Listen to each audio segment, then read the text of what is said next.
ginecología y obstetricia. Les agradezco la invitación. La otra vez participé un poco en la clase de Horacio, que nos liga a la vida. Bueno, y después Pablo me invitó. Bueno, Pablo me dijo una propuesta como muy abarcadora, que era en búsqueda de la excelencia, y yo pensé cómo hacer esta clase, y pensé que finalmente la excelencia es también una búsqueda constante, y si ustedes ven todas las cosas que yo he hecho en la vida, van a ver que, digamos, primero hice clínica médica, después me fui a medicina familiar, ahí me peleé con todos los ginecólogos porque hacía Papa Nicolau, después me di cuenta que tenía que aprender gestión, entonces hice un primer posgrado de organizaciones sin fines de lucro, después me encantó la docencia, pero no me encantaba la docencia como estaba planificada en ese momento, así que me fui a hacer una especialización de recursos humanos, y después no me alcanzó y hice el magíster de administración y negocios, así que tengo una mezcla de cosas formativas y de otras áreas que la verdad que me gusta mucho eso, yo no sé qué busco, pero algo busco y siempre estoy por ahí, ¿no? Entonces, bueno, les cuento un poco estas vueltas de la vida que me tocaron pasar. Y me parece que en búsqueda de la excelencia siempre es en la búsqueda, ¿no? Siempre uno, creo que como médico, como persona, siempre está en la búsqueda y eso está bueno. Eso es vivir finalmente, ¿no? La búsqueda, tener un proyecto.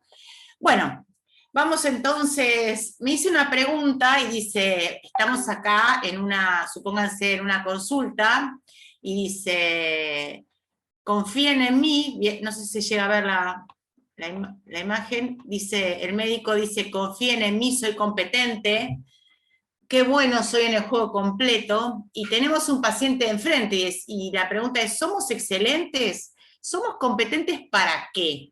Entonces acá está un médico muy clásico, bueno, y me pareció que era como un disparador para empezar esta charla. Obviamente el que quiera hacer preguntas puede hacerlo, me gustan las charlas participativas, así que, bueno. A ver, algunas cuestiones que me fui preguntando. Para mí la excelencia es una evaluación externa a mí, es lo que opinan mis usuarios, mis clientes, no es algo que yo me estoy poniendo, no digo yo soy excelente, tiene que ser una evaluación externa la que diga que es excelente. Es muy amplio el concepto, pero siempre es externo a mí. Para mí siempre es la búsqueda, es tratar de buscar en forma permanente el adecuado servicio. Yo hablo mucho cuando hablamos en medicina de servicio. Es un concepto que no tenemos muy incorporado, del usuario, paciente, cliente. No está mal hablar de cliente. No me gusta la palabra paciente, porque no hay derecho a ser paciente de nada. Me gusta mucho la palabra usuario cuando hablo en gestión. Y después empecé desde, como había muchos fellows y muchas personas que están formándose, pensaba en la formación y pensaba que en general en la Argentina nos capacitan en roles técnicos. Y aparte quiero ser acá, tiro cosas que pueden jorobar. Somos expertos en cirugía laparoscópica. Entonces, ¿qué aprendemos? Podemos tener dos opciones: habilidades y conocimientos necesarios para enfrentar una cirugía o para resolver un problema de una mujer de 43 años, cáncer de cervix.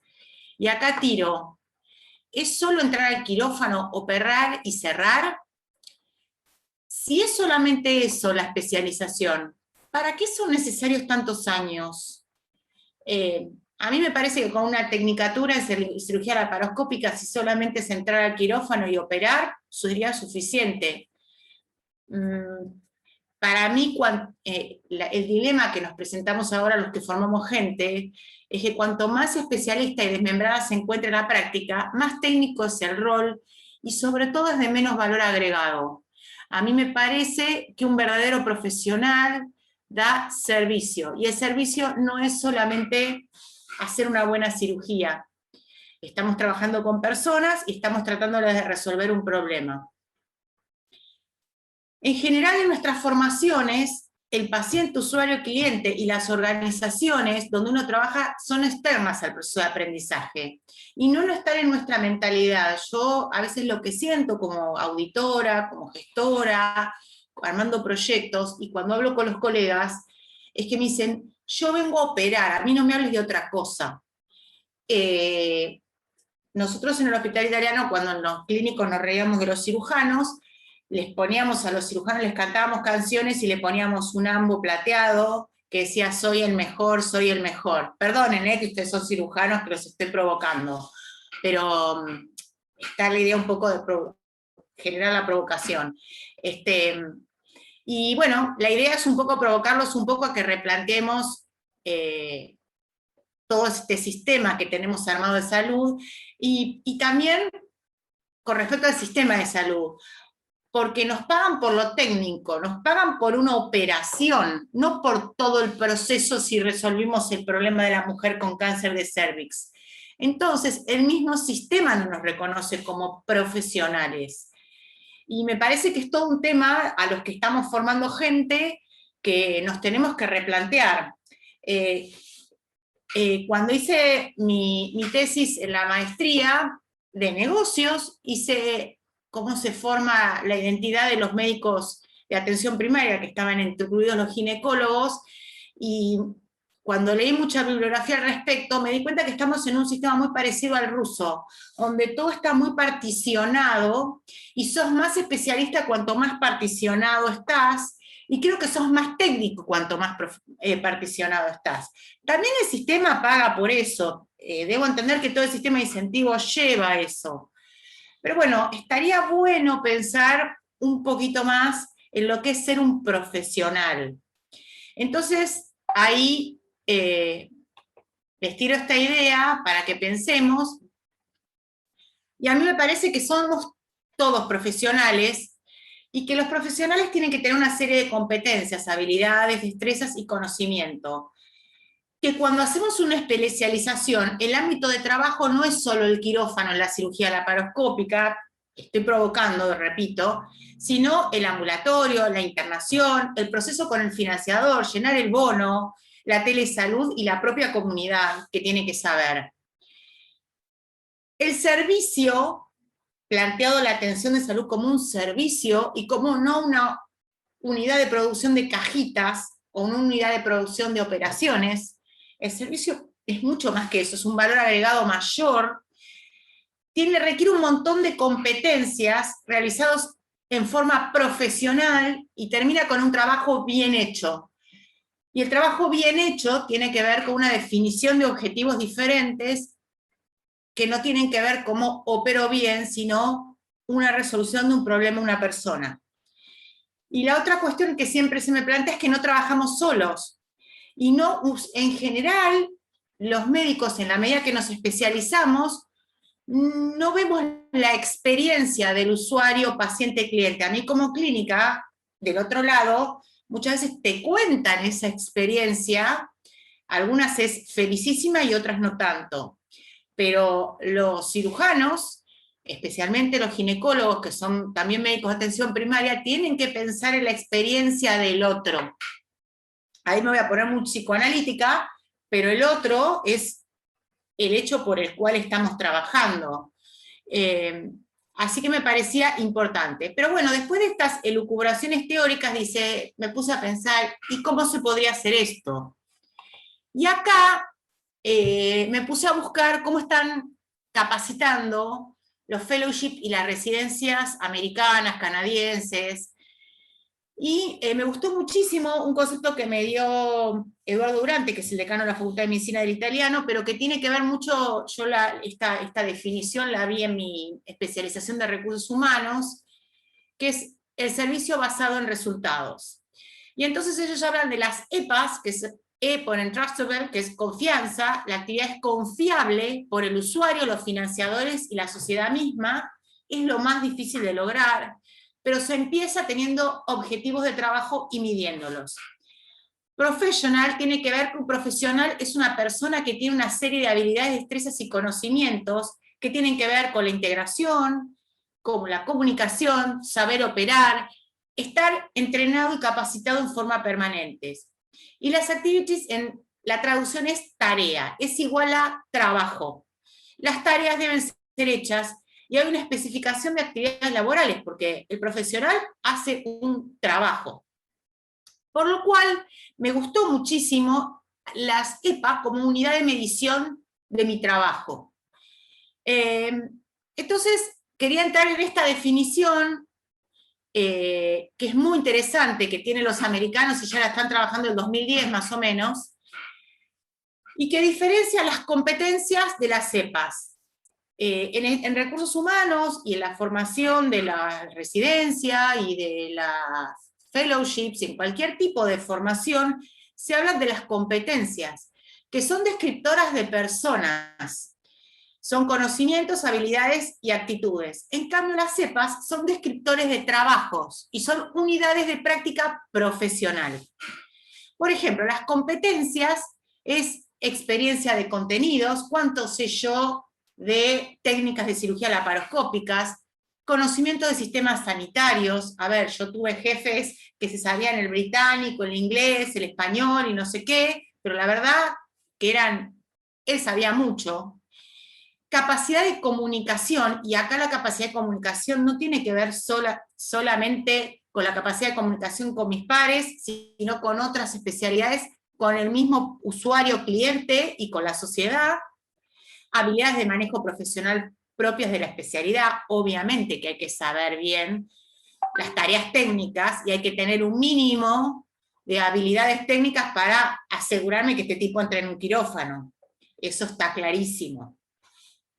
Entonces, me acuerdo cuando estaba en la clínica, que volví a ser residente de primer año en la clínica, cuando fue la epidemia de COVID, y estaba con 2 alumnas. Entonces, lo primero que entré fue, y les expliqué, digamos, le expliqué a un paciente que se tenía que ir.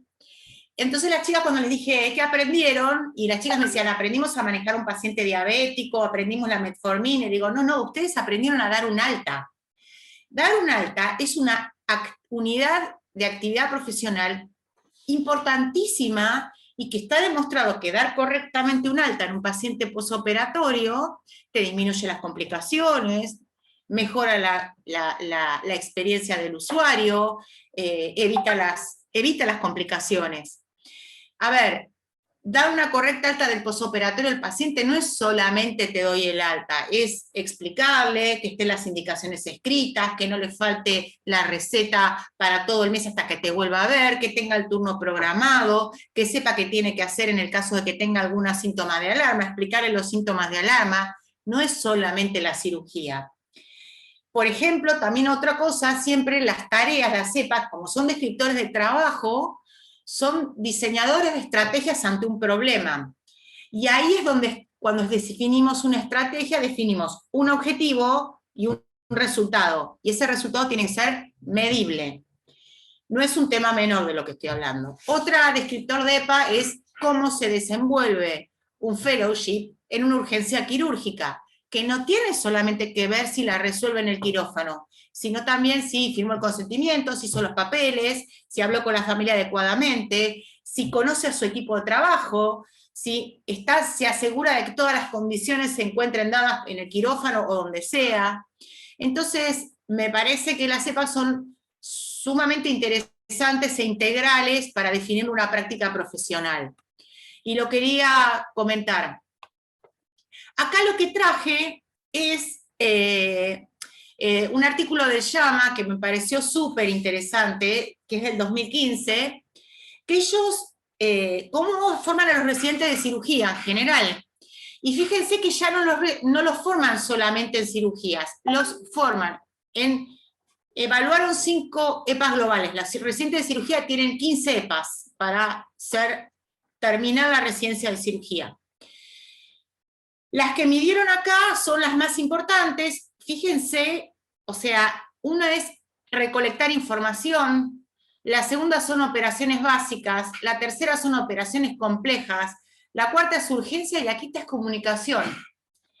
Y para eso te dicen los dominios que el dominio de información es el centro de cuidados y condiciones, y para eso tenés que tener el PC1. El PC1 sería, acá si lo ven, es el cuidado paciente 1, que es una EPA que vos tenés que tener clarísima y definida qué significa cuidado paciente 1.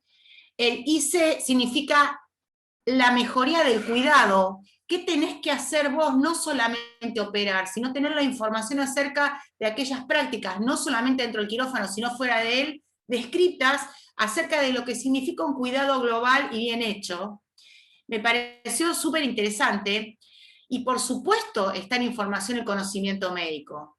Pero ellos, fíjense que para tener la competencia EPA información, tenés que tener la competencia de cuidado profesional, tenés que tener la de el ICC, que es, esperen que lo veo, fíjense que también está ICC1 y ICC2, que es tareas de comunicación interpersonales para tener información, o sea, tareas, o sea, nosotros nos manejamos, a ver, ¿en qué residencia hay una EPA que maneje específicamente tareas de comunicación e interpersonales? Ellos las tienen súper definidas, la verdad que uno las puede buscar y están. Me pareció interesante Operaciones Básicas 1, que iba a ser, estaba formada por dos cuestiones, que era el cuidado de enfermedades y condiciones, endometriosis, cáncer de esófago, cáncer de cervix, cáncer de lo que sea, y el POP, que es la performance de operaciones y procedimientos. Y ahí sí vamos que tenga la técnica de operaciones bien clara. Y esa tiene que tener tres competencias, que son el conocimiento médico, el PC, que acá si ustedes lo ven es el cuidado del paciente, y el ISC, que es tareas interpersonales y de comunicación. Me pareció fabuloso, porque es como un cambio copernicano en la forma de enseñar, porque vos tenés que aprender otras habilidades, o tenés que al menos saber quién las sabe hacer y saber delegarlas. En urgencias era el CDC, por ejemplo, el cuidado de condiciones, y la condición que tenían que tener era cuidado del paciente 2, que es un descriptor de competencias, de las cuales puede ser, el cuidado del paciente puede ser lavado adecuado, técnica quirúrgica adecuada, no sé, estoy pensando en voz alta, después les voy a mostrar un ejemplo. Fíjense que para un cirujano, un residente de cirugía general, si no pasa la EPA global de comunicación, no pasa la residencia y no es especialista. La EPA de comunicación, que tiene que estar formado por la CC, que es coordinación del cuidado. Coordinación del cuidado es trabajar en equipo, saber delegar, saber qué rol tiene cada uno y saber dirigirlo. Y saber decir, yo tengo este rol, a mí me toca hacer esto. El IC, que es mejoría del cuidado. A ver, acá podemos hablar mil cosas. Podemos hablar de mejoría del cuidado de la endometriosis, pero podemos hablar también en comunicación de cómo le comunicamos a la comunidad que es la endometriosis. Y el CDC, que es el conocimiento de las enfermedades. Obviamente que hay que tener conocimiento de las enfermedades. Y a su vez comunicación estaba con SBP1, que es sistema basado en la práctica, o sea, comunicación, una EPA, la competencia es sistema basado en la práctica. O sea, le preguntan y le toman examen de cómo comunica un residente de cirugía, lo que sea, cómo comunica a sus pares, cómo comunica en la cirugía, cómo comunica a los pacientes y cómo comunica a la comunidad. Es impresionante, a mí me sorprendió enormemente. Yo las conocía las EPA de clínica, pero no conocía las de cirugía, y la verdad me parecieron estupendas. Un profesor mío de gestión de operaciones que tuve en el programa de organizaciones sin fines de lucro, que fue después en la maestría de negocios, que me tomó el último examen de operaciones, me dice que lo más importante son las tareas burocráticas y aburridas, son las que más benefician a los pacientes. A veces nosotros tenemos como una actitud de desprecio a hacerle una receta a un paciente, y por ahí eso es lo que le salva la vida. Si no tiene la receta, es el cuello de botella por el cual, por ejemplo, no puede tomar un anticonceptivo, y por ahí queda embarazada y no lo desea. Entonces, me pareció sumamente interesante esta mirada de la formación. Es bastante nueva. Yo la vi en recursos humanos, pero me pareció sumamente interesante para desafiarlos a los que forman y a los que están formándose en ginecología. A ver, esperen que siga la siguiente. Bueno, acá yo hice una EPA caserita, que la hice porque, bueno, yo fui a R1 de la clínica cuando fue la epidemia de COVID, y lo que me di cuenta es que nadie sabía qué tenía que hacer.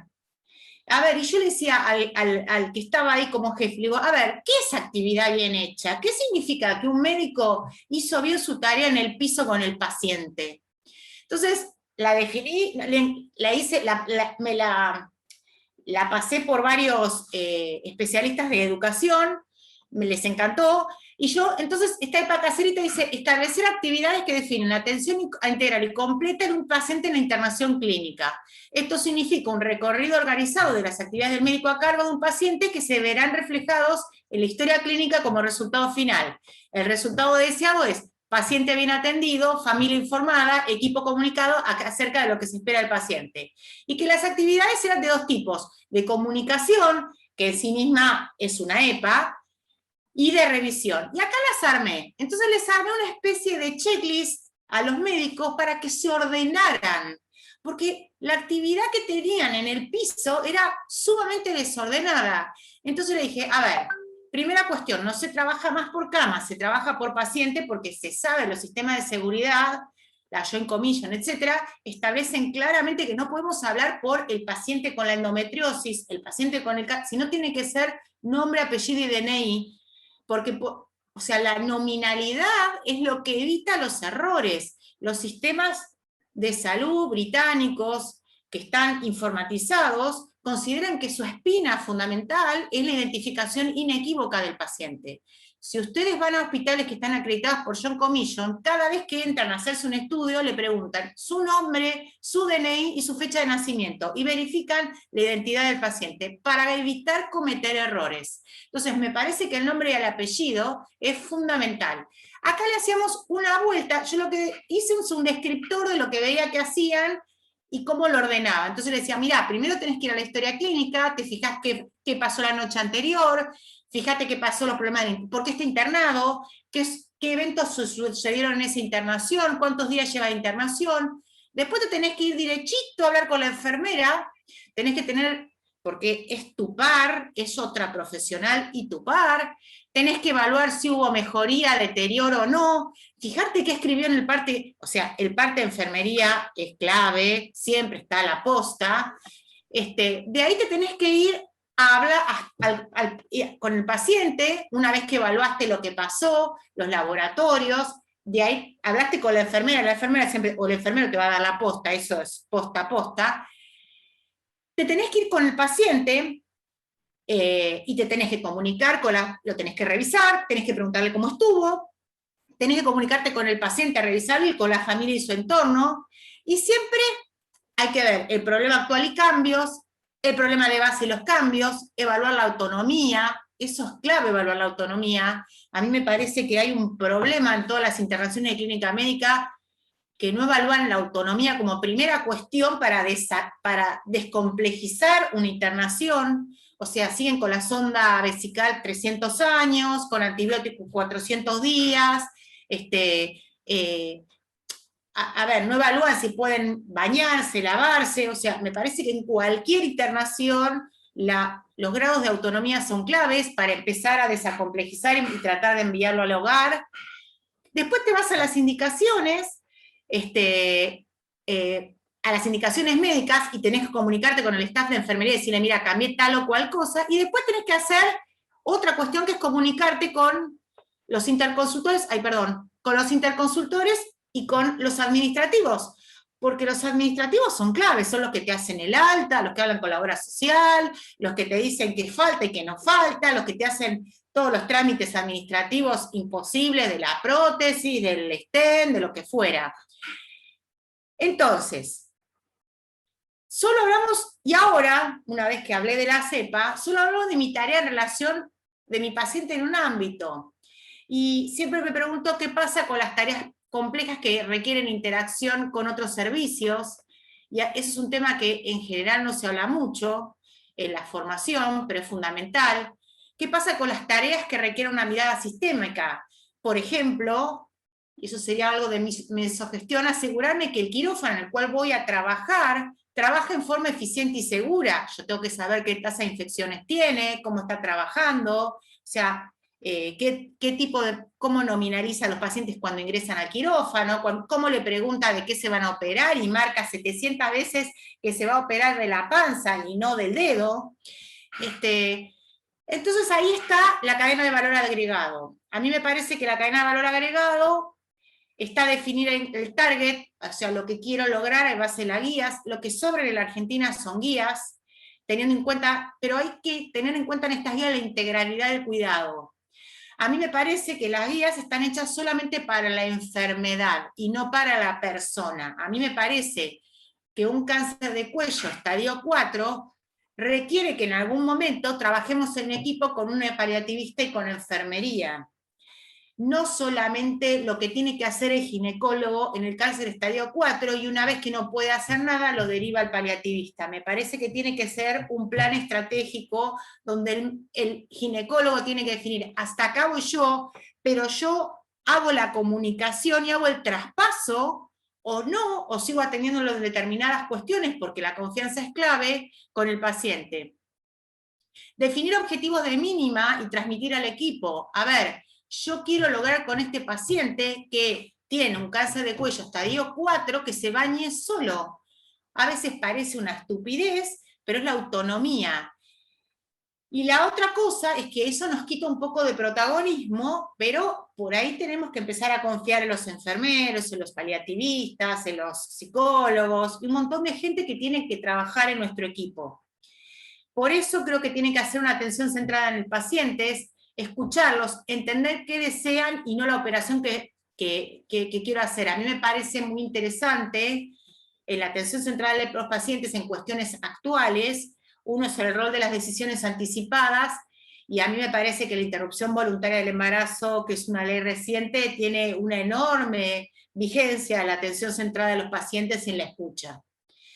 El trabajo en equipo multidisciplinario, en realidad las competencias necesarias de diferentes servicios para que el objetivo sea hacia un paciente.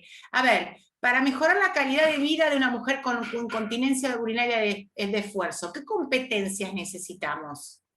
Y después me parece fundamental la accesibilidad y la adherencia, lograr sistemas limpios, disminuir la carga burocrática, planificar eventos posibles y sobre todo alertar al pobre usuario de las banderas rojas y que tenga un acceso a la persona que está acá, a alguien del equipo. Me parece que es un tema que falla mucho en nuestra formación profesional. Bien, a ver si tengo otro más.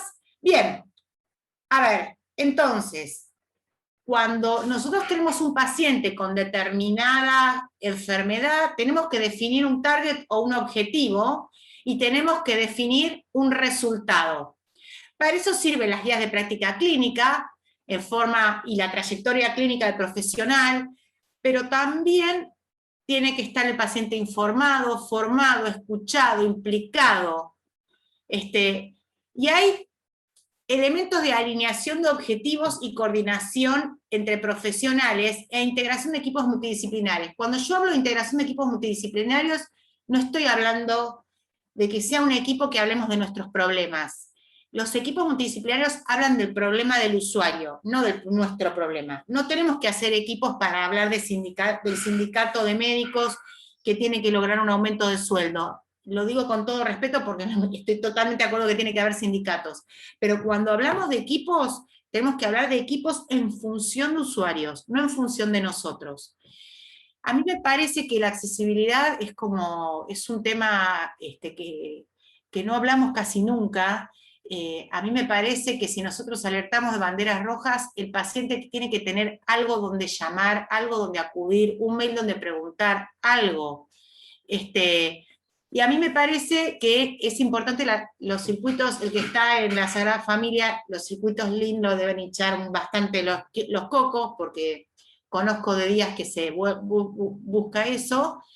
Design Thinking, que es una forma novedosa que usan los administradores de las empresas multinacionales de pensar formas diferentes de prestar servicios. La verdad es que esta forma nunca la vi en medicina. Ah, sí, lo vi una vez. Lo vi una vez cuando escuché, pero en la maestría de Administración y Negocios, en un área de neonatología y de cirugías cardiovasculares intraútero, donde la rapidez es una cosa clave.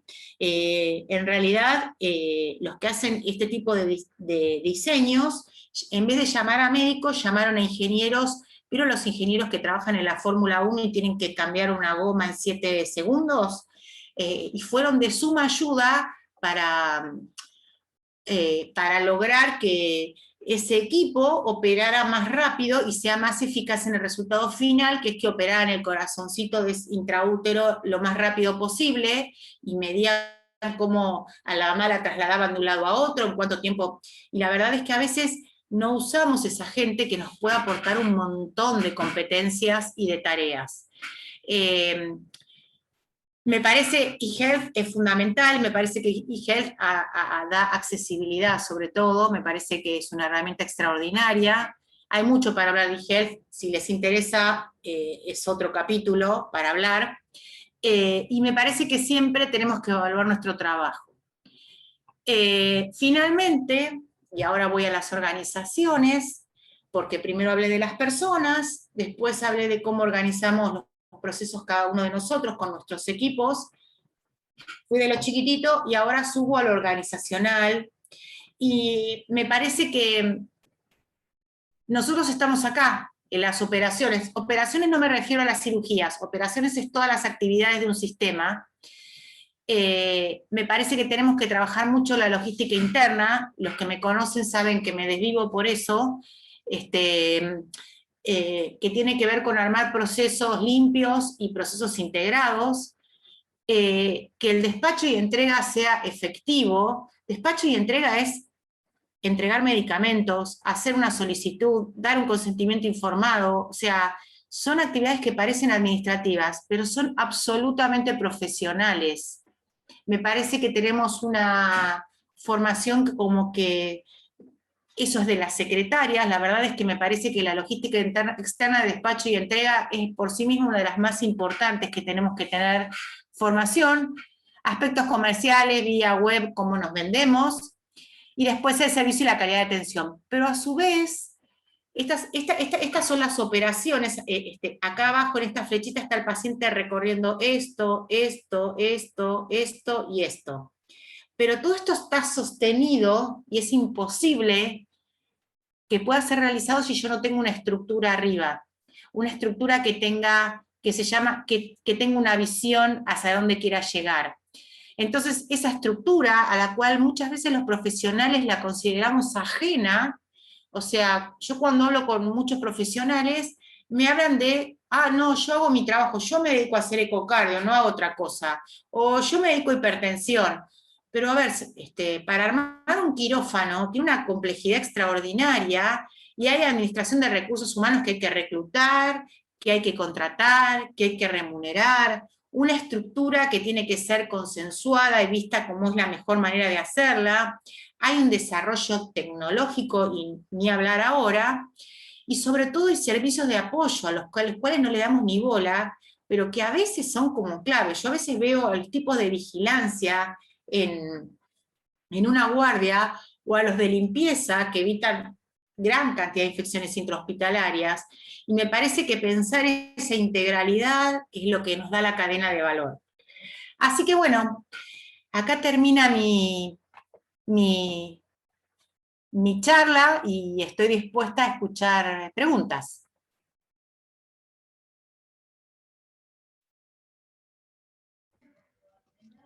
Hola. Hola. Gracias, Claudia. Primero... No sé si se entendió, si alguno tiene alguna cosa que... Sí, ahora vamos a preguntar de todo, pero igual Dale, quería decir estoy alguna dispuesta. cosita. Primero, tengo que reconocerme y mostrarme como un animal, porque como yo te conozco, no te presenté, y además tengo que presentarte. Así que bueno, nada, mil disculpas por eso. A todos les cuento entonces que la doctora se llama Claudia Dreyer, Ella es médica de familia y especialista en medicina interna. Es experta en gestión y entre sus actividades de gestión, ella gestiona una obra social, prepago. ¿Cómo lo llamo, Claudia? Es a Una ver, gerenciadora de a salud. ver, sí, un poco hago gerenciación de salud en dos aspectos, en el privado de la clínica y después estoy con dos organizaciones de la sociedad civil que se dedican a salud. Ajá. Mi otra actividad ahora yo soy subdirectora de la Diplomatura de Telesalud y Telemedicina de la UCAMI, que bueno, a mí la parte informática me parece súper interesante y que tiene que ver con la gestión, ¿no? Uh-huh. Escúchame, Esas son mis actividades actuales. ¿Lo conoces a Javier del Longo? No. Está ahí en la UCAMI. Bueno, no importa, por ahí lo conocí. Sí, sí, sí. Y un poco la función de esto que viene a contarnos Claudia es conocer más allá de nuestro trabajo específico de la cirugía ginecológica o incluso de la tocoginecología, ir un poco más allá de eso. ¿Puedo sacarla a compartir? Así sí, te pones vos ahí. Y reconocer todos los aspectos que implican el trabajo en salud, desde aspectos estudiados en lo vertical y en lo horizontal, ¿no? O sea, abordados desde todos los puntos de vista. Y esto nos da una visión mucho más amplia de lo que habitualmente uno llega a ver si no se toma un ratito para tratar estos temas. Y en general, las charlas vistas desde la gestión y hablando de todos estos temas que hablamos hoy, y hablar de la integralidad, y hablar de los CEPA, en definitiva también es hablar un poco de calidad, ¿no, Claudia? Absolutamente. En realidad la calidad, si no es medida, no es calidad. Exacto. Entonces, si yo hago unidades EPA, administradoras de trabajos, y no mido el objetivo y no tengo cómo medir ese resultado, la calidad no existe, es verso. Uh-huh. Ese es un tema que es muy interesante porque pensamos que la calidad es un abstracto y la calidad tienen que ser hechos concretos, ¿sí? Aunque sean medibles subjetivamente, encuestas, hay un montón de opciones para medir calidad, no solamente numéricas, ¿se entiende? O sea, obviamente que la tasa de infección de un quirófano es fundamental para medir la calidad, pero también lo es la experiencia del usuario a la salida de la organización, ¿verdad? O de la atención que le dio determinado especialista. Entonces, hay una cosa cualitativa y una cosa cuantitativa, y los gestores tenemos que saber evaluar todo eso en forma integral. Para saber lo que pasa, porque a ver, cuando vos sabés lo que pasa, tenés un diagnóstico de situación, podés hacer la mejora. Cuando no sabés, no tenés objetivo, no tenés target, no sabés lo que estás haciendo, ni para qué lo estás haciendo. Le da un sentido a las cosas, ¿no? Y ahí vuelvo a un libro que a mí me encanta, que es El hombre en busca de un sentido, que me parece que a veces los profesionales de la salud lo hemos perdido. Lo veo cada vez como más, cada uno tomando una porcioncita más chiquita y triturando todo, lo cual lo hace bastante insatisfactorio, ¿no? Así como está particionado el sistema de salud, está particionado todo, ¿no? Sí, seguro, seguro. Bueno, yo un poco en virtud de esto te quería pedir si nos podrías repasar un poquitito el EPA, los componentes y el objetivo. ¿Lo puedo volver a...? Sí. ¿Alguien quiere hacer alguna pregunta? A ver si lo encuentro. Espera, Sí. A ver, ¿cómo hago para ir para atrás? Espera, En esto no soy tan buena. Voy a ponerlo acá. A ver, lo que creo que tendrían que buscar, si quieren yo los ayudo a buscarlo, es cuáles son las cepas, porque ya están definidas en el mundo, en ginecología obstetricia. La verdad que yo las encontré en cirugía, ¿está bien? ¿Sí? Entonces, Las EPA son servicio basado en resultados, unidad mínima de medición de mi trabajo, ¿está bien? Yo acá les voy a contar, a mí me pareció re interesante la de cirugía, yo no tenía ni idea, les juro que para esta clase aprenderás de cirugía. A ver, una cosa, vos para tener una EPA tenés que tener, es una unidad de trabajo, tenés que, cada EPA está formada por distintas competencias. Entonces, para hacer la EPA de urgencias, por ahí tengo que tener la habilidad de comunicación o la habilidad de resolución de problemas, y nada más. Y por ahí para tener la EPA de alta de un paciente de posoperatorio, es muy importante la de comunicación, la de mejoría de cuidado, la de las... ¿Se entiende lo que quiero decir? O sea, ¿qué habilidades tengo? Cada EPA es una unidad de trabajo y es un resultado. Resultado es trabajo correctamente hecho. O sea, para dar un alta, la condición es, haya hecho la epicrisis, haya hecho las recetas, me haya comunicado con el paciente, le haya dado el turno próximo para la nueva consulta, no sé si me está faltando alguna. Para eso tengo que tener habilidades técnicas, porque tengo que saber cuáles son las banderas rojas, habilidades de conocimiento, porque tengo que saber perfectamente qué quiero lograr con ese paciente, habilidades de comunicación, porque le tengo que decir las banderas rojas de manera que me entienda, habilidades y competencias administrativas, porque tengo que saber hacer correctamente una receta y que no se la reboten, habilidades de administración y gestión, porque tengo que gestionar, por ejemplo, en la obra social el tercer nivel para que supongamos un paciente no es autoválido y tiene que pasar un tercer nivel y tengo que completar una planilla que me rompe los cocos, por no decir otra cosa, pero que la verdad es que si no lleno esa planilla, el paciente no se va a resolver su problema. Entonces, a veces no sabemos, o sea, decimos, no, yo soy cirujano, yo solamente opero, y en realidad lo que nosotros somos son resolvedores, tenemos que resolver problemas. Y el problema es una paciente con cáncer de cervix, una paciente que tiene endometriosis y tiene dolor o está infértil.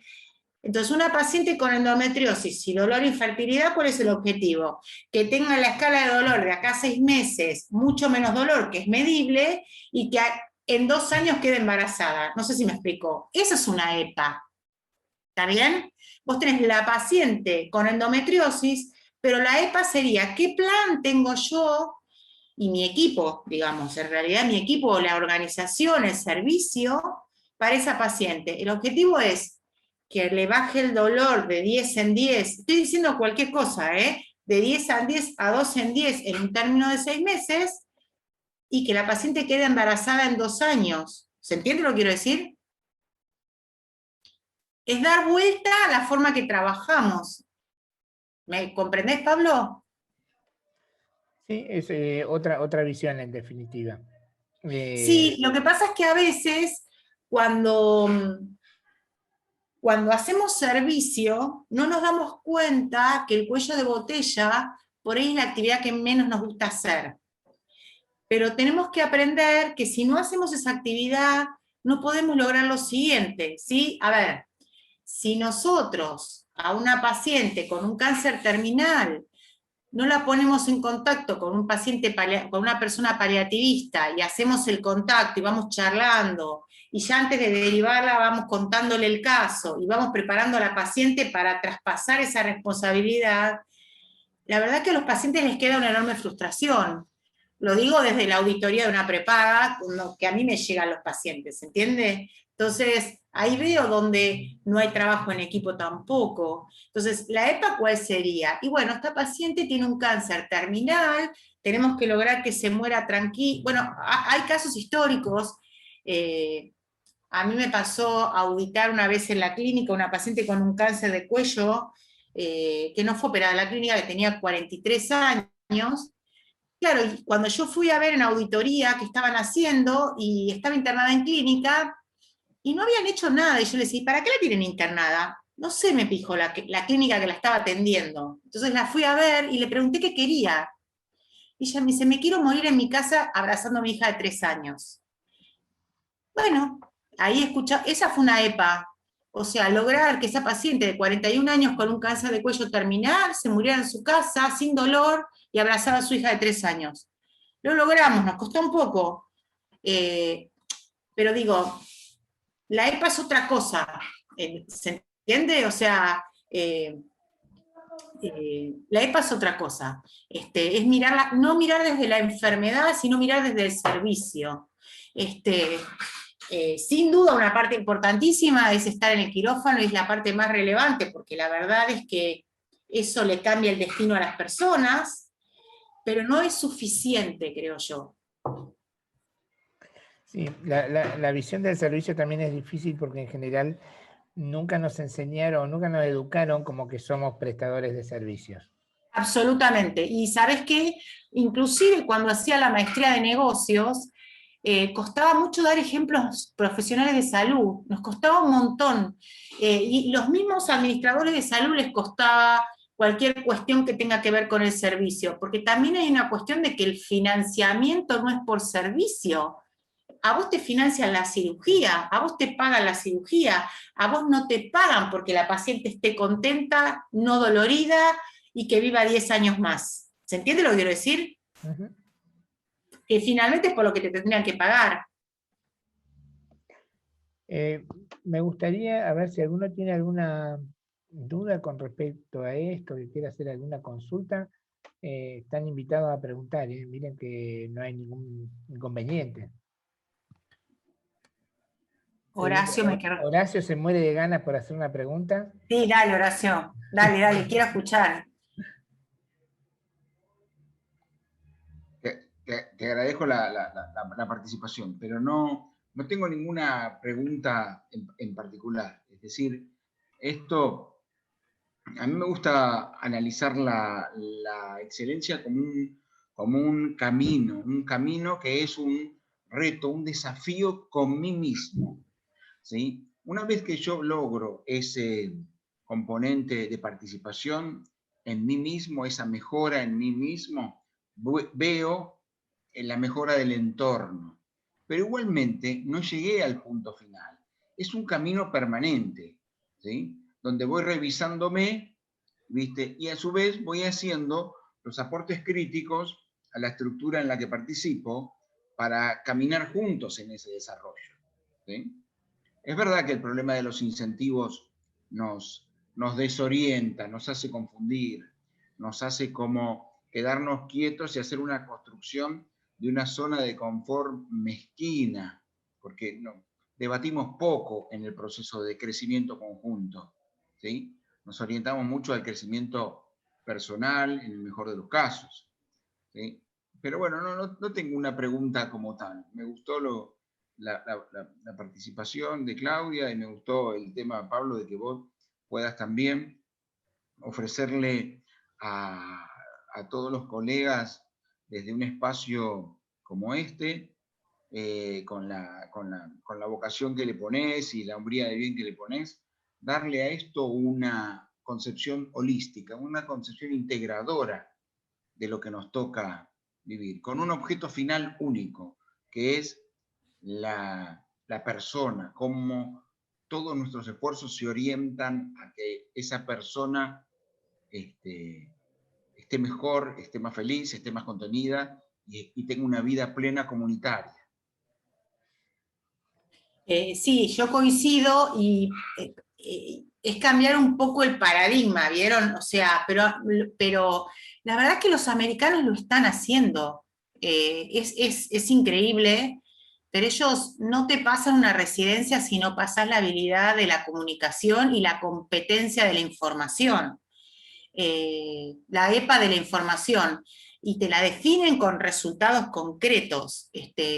Hacen permanentemente listas de cotejo, donde, bueno, a ver, al final de la actividad le preguntan, señora, ¿usted le dieron tratamiento para el dolor? ¿Estuvo bien? ¿Se entiende lo que quiero decir? O sea, va más allá de la concepción de la enfermedad, ¿sí? Tenemos que cambiar el paradigma de la enfermedad por el problema, porque la verdad que si no nos olvidamos de la integralidad y cuando pensamos en un problema, pensamos un poquito más allá. A mí me parece que a veces pecamos de visión muy, Estanca. sí, en los sistemas lo llaman visión en silos, e inclusive yo digo que la integralidad no tiene que ser solamente entre profesionales, también tiene que ser con el proceso administrativo. A mí me parece que son parte de tu equipo de trabajo y los tenés que incorporar concretamente a tu equipo de trabajo y pedirles cuestiones. A ver, a mí me parece que si vos tenés que conseguir por la obra social determinada malla quirúrgica, estoy diciendo sin saber, y se la tienen que gestionar por la obra social, el administrador es el administrador de tu cuello de botella, de tu punto por el cual vos no podés seguir, lo cual pasa a ser clave, clave. Y le tenés que dar ese rol y le tenés que decir, ¿sabés qué? Sos clave en este proceso. Y me parece que eso no lo estamos considerando en general. Entonces, si vos le decís al flaco, mira, si vos no me conseguís el stent, la verdad es que este paciente se muere, depende de vos. ¿Se entiende lo que quiero decir? O sea, es ampliar la visión del equipo también. Sí, se entiende y se entiende muy bien. Yo quiero comentar una cosa más que siempre me gusta usarlo de ejemplo y ahora lo voy a usar de ejemplo de nuevo. Estos conceptos que estamos viendo, que pueden parecer a veces, o seguramente pueden resultar por ahí muy, muy descolgados, ¿no? Uno puede decir, ¿y por qué me están hablando de esto si yo en la cabeza tengo otra estructura de un montón de cosas por aprender, por ver, mucho más importantes que esto, y que esto por ahí puede no importarme demasiado, y estamos acá a casi las 10 de la noche charlando de esto, y yo hago una residencia de tocoginecología, yo hago un fellow de cirugía ginecológica, no soy un gestor, que me importa a mí la gestión. Entonces, yo siempre uso de ejemplo esto que dijo una vuelta Steve Jobs en Stanford, corríjanme, ¿sí? Sí, en Stanford, sí. Que él contaba que muchas veces no sabía por qué hacía las cosas y tomaba puntos, conceptos que parecían no tener demasiado vínculo o conexión, pero que sin embargo en un momento todo eso se unía y tomaba otro sentido. Todas estas clases que estamos viendo, todas estas charlas que estamos viendo y que nuestros oradores gentilmente nos comparten, todo esto en algún momento va a tomar un sentido más amplio. Yo les agradezco mucho por estar y por acompañarnos, y les prometo que esto le van a encontrar un sentido mucho más grande. Por ahí que en este momento puedan ser cosas que puedan parecer sueltas, van a ver cómo de a poco van a ir sumando y se van a ir integrando, y les va a dar a ustedes otra perspectiva muy distinta de la que estamos acostumbrados a ver como me sale practitioner, no sé si está bien dicho. Sí, como practitioner, sí. En realidad, si a ustedes les parece, yo puedo buscar cuáles son las cepas para un residente de ginecología, estaría bueno verlas. No lo busqué, la verdad que no lo busqué porque me contestas del llama de cirugía y me parecieron estupendas, y me pareció un ejemplo buenísimo, porque yo no sabía que formaban así, yo sabía que en clínica formaban así, pero resulta que los cirujanos también lo hacen. Y dije, wow, están pensando otra cosa, que nosotros no sé si la estamos pensando. ¿Se entiende lo que quiero decir? O sea, estos tipos hay que mirarlos porque están... Yo cuando pregunté qué era lo que definía más el cambio cuando hice la maestría, cuando hice la tesis, después se lo pregunté a otros profesionales, y la verdad es que lo que siempre noté es que el cambio en general es motorizado por un motor externo. El cambio para Rusia y para España, para cambiar su sistema de salud, fue entrar a la Unión Europea. Para el hospital italiano fue la Joint Commission, cuando la Joint Commission les decía, che, y el cable que tenés ahí en el quirófano que está pelado, no puede ser. Y los cirujanos le decían, ¿cómo? ¿Qué tengo que ver yo con el cable pelado? Y bueno, si te pasa algo en la seguridad del paciente con el cable pelado, sos responsable. ¿Se entiende lo que quiero decir? O sea, yo no tengo que meterme en el cable pelado, decían. ¿Sí? Entonces era como muy wow. Hablamos del cable pelado del quirófano. Y para ellos era uno de los indicadores claves de seguridad. ¿Está bien? Entonces, en general son cuestiones externas las que te motivan si no hay un incentivo económico, ¿no? Lograr determinadas cuestiones que te lleven. Los españoles lo lograron cuando fue después de Franco para entrar a la Unión Europea, sobre todo el sur de España, llamó a Michael Porter, nada menos que Michael Porter, que es el administrativo topetérrimo, que yo les expliqué esa cadena de valor, lo llamó Michael Porter para modificar el sistema de salud. Los rusos para entrar tuvieron que cambiar todo su sistema, eran muy parecidos a los nuestros, pero bueno, tenían una zanahoria externa. Quizás eso sea importante, yo no veo zanahoria ahora. Yo pienso que estas crisis como la del COVID actual, vieron que el sistema de salud británico cambió después de la Segunda Guerra, y decidieron hacer un sistema diferente, quizás, ojalá la epidemia del COVID también sea un momento de replanteo de cosas. No sé, lo veo lejos, pero bueno, ojalá. Sí, claro, bueno, digo que es una oportunidad, ¿no? Si alguien quiere hacer alguna consulta, está Los pudrí mucho. invitado. Y si no, nada, los voy a saludar. Así nos vamos a cenar. Yo, nada, quiero agradecerte otra vez, Claudia, porque, nada, compartir tu tiempo hasta ahora y después de los días que te conocemos maratónicos, nada, lo valoro muchísimo. Muchas gracias, muchas gracias. Ahora, gracias por acompañarnos también y obviamente a todo el resto, a mi jefa también que se quedó ahí a full, a Graciela, Marco, Guille, Cami, Alex, Mariana, Luigi, el Cala, a todos. Un abrazo muy grande y nada, en algún momento te vamos a volver a invitar y te vamos a jorobar un rato más. Ningún problema. Muchísimas gracias a ustedes.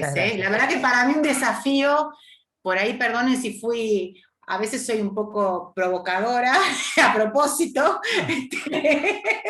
pero bueno, lo hago para divertirme un rato, para divertirnos un rato un poco en la provocación, pero no es el objetivo, con muchísimo respeto. Te mando un beso grande. Un gran abrazo a todos. Gracias, muchas gracias. Gracias, Doc. Un abrazo. Gracias. Un abrazo, Guille.